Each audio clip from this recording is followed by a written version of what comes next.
Imagine discovering a game with no rules attached. Now imagine researchers discovering the rules of the stone tablet.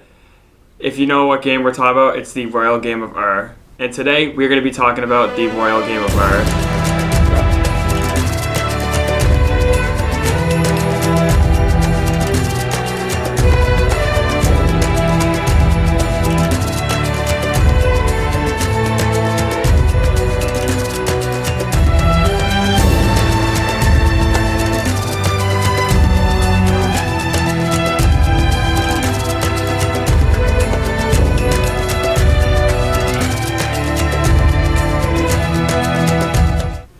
Board games with no rules can be very confusing. As we talked about the last episode, the game of chess, for example, the pawn in the game of chess, we can move the pawn across the board. The rook, we can move any direction. The horse, we can move 4 spaces diagonally or 1 space up. And the king can only move, like, let's say 1 or 2 spaces forward. The year is 1922 when C. Leonard Woolley began to excavate the ancient city of Ur in southern Mesopotamia, which in modern time is Iraq. Woolley dug a trench near the ruined ziggurat, which in a rectangular step tower that sometimes had a temple on the top, and found evidence of burials along with jewelry made of gold and precious stones. With all the gold being discovered, this trench would be called Gold Trench. It wasn't until 1926 when Woolley and his team would find a cemetery with tombs in several rooms instead of simple coffins. These tombs would be called royal tombs, and one of the finds within these tombs was a board game. Woolley would find 5 of these boards within the tombs. At the time, no one knew how the game was played nor a title of the game. This is why the game got its name, Royal Game of Ur, since it was found in the royal tombs of Ur. When it was discovered, it was only had the board and the dice. All that were missing from these games were the rules of how to play them. Its design is very different from other ancient board games. Researchers often struggled to determine the rules of the game that was played a millennia ago. Its design helped with the struggle. I think it's worth noting that ancient Mesopotamia is one of the oldest civilizations, dating back to the Stone Age around 10,000 BCE that varied cultures. In fact, the civilization is so old, Woolley also discovered the first wheel from the Mesopotamians, that they were on the wooden carts. This would be one of the many great discoveries found from the ancient civilization. With that being said, it would also mean the oldest discoveries would be found from the Mesopotamians. The Royal Game of Ur was played in 2500 BC. How do we know it's a board game, though? Well, we have several factors. We have pieces, we have dice, we also have a board. And we will talk more about the dice later, and the dice have been used in other ancient civilization games. All that was missing was the rules. The rules of the game were found on a tablet that is dated back to 177 BC. Some of you might be confused of how the rules came later after the game was created. It's possible the tablet was a copy of the rules. It's all thanks to a man named Irvin Finkel that would translate a stone tablet during the 1980s. What was translated is a set of instructions for the Royal Game of Ur, or sometimes called 20 squares. Thanks to the tablet, we can fully know it's a game and how to play it. We don't have much history of this game, but for good reason. It took a while to find the rules since the game was first discovered in a tomb with no knowledge of how to play it. That bit of history alone makes this game very interesting. The Royal Game of Ur could have just been a simple game to play for entertainment, something to play in order to pass the time. So we have the rules, and we also have a Wink Edition. What is the Wink Edition, you may ask? It's when you race the pieces from one end of the board to the other through dice movement. The board game is 20 squares arranged in 3 rows of 8 with 4 squares cut away, hence why the game is sometimes called 20 squares. Each player has 7 pieces, with the board being empty. Players decide who goes first at random, most likely roll dice to decide this. The path of the player to reach the goal looks like this. For the other player, the path looks like this. This means the missing squares of the board are where the players will start. Some even put their pieces here to indicate what pieces have made it off the board. Beginning the turn is simple. Roll the dice and move that many spaces. Back then, the game used 3 dice to roll. Later on, we will talk about these dice. If a player had no pieces on the board, then the player enters the board with the number they have rolled. For example, if a player rolls a 3, their piece would land here.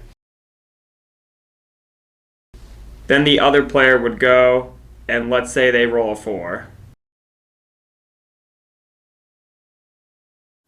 Rolling a 4, though, is very important to the game. If a player rolls 4, they first move their piece and then roll again. Think of this as an extra turn of rolling doubles in Monopoly. Now we need to make a note of how to reach the end of the board, which are located here for both players.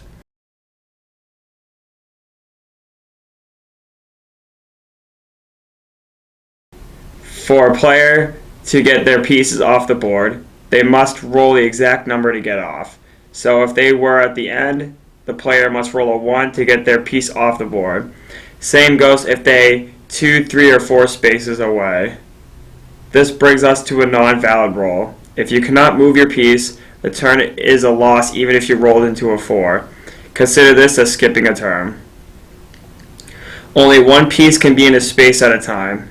If an opponent's piece is to enter a space that is already occupied, the piece on the space is removed and must restart from the beginning.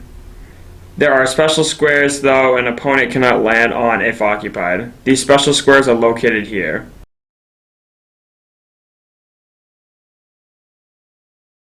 The non-valid roll rule is followed if the opponent cannot land on the space.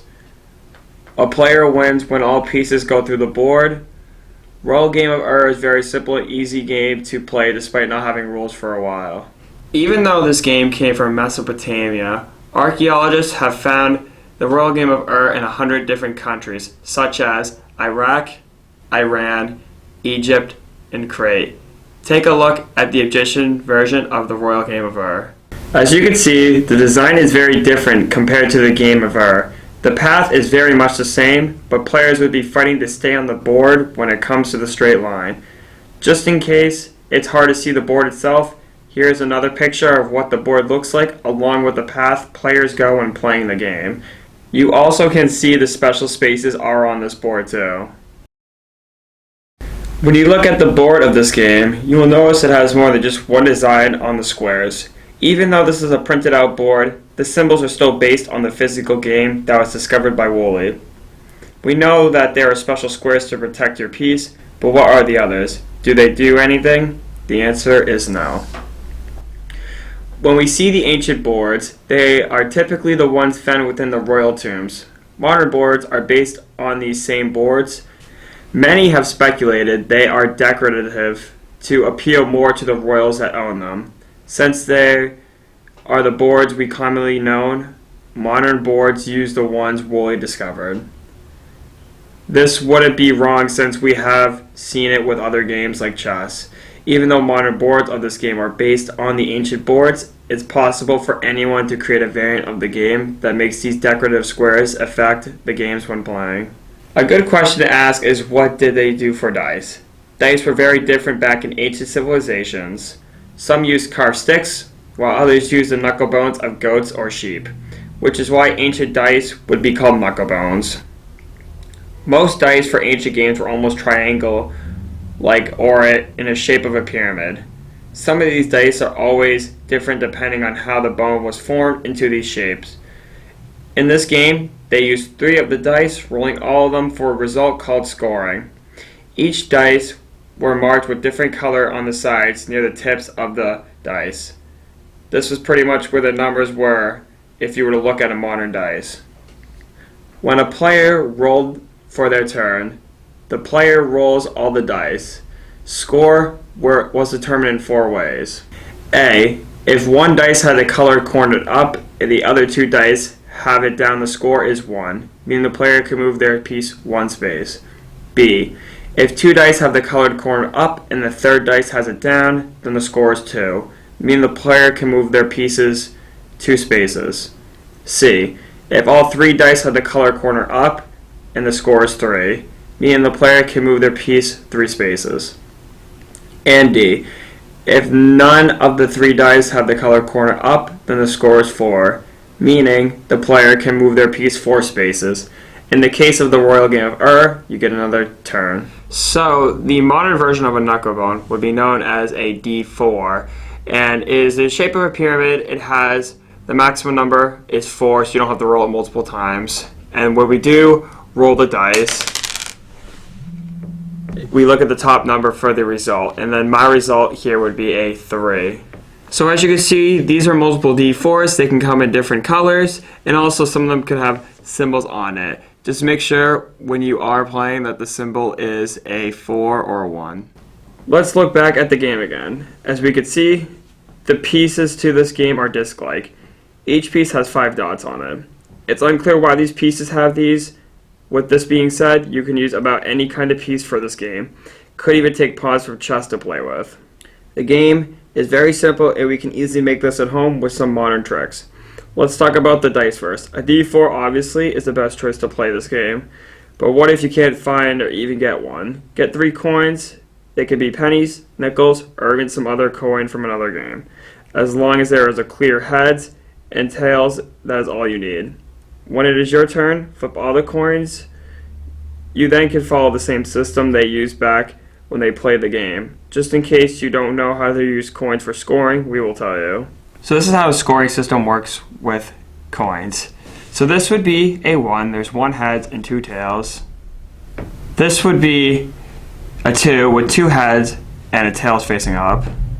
This would be a 3 with all 3 heads showing and no tails facing upwards. And this would be a 4 with all 3 tails facing up and there's no head showing. So in the Royal Game of we know that the pieces itself are disc pieces. We can use any sort of pieces for the Royal Game of modern version. We can use checkers, chess pieces such as pawns, rooks, anything of that sort, or we can use coins. But just to make sure, if you are using coins for scoring, make sure you use 2 different sets of coins. So you can use nickels or pennies, or use quarters or dimes, whatever the choice may be. So this is a printable version of the Royal Game of You can also find these on Google, or you can also color yours in with grid paper. So these are where the players would start. And as you know, these are the special spaces right here. But do bear in mind, in my opinion, these special squares really don't mean anything because the players can't cross each other's side. So for example, these are the starting points for each player. The path of this side would go from here. This special point would be, in my opinion, cutting the corner, would go from here. This is a special spot where these players are safe. And then right over here, this would be, instead of it being safe, this would be like the end point in my opinion. And this is where the other 7 pieces would go for the other side. So this would be the same path. And then that's where the end point is for both players are right here.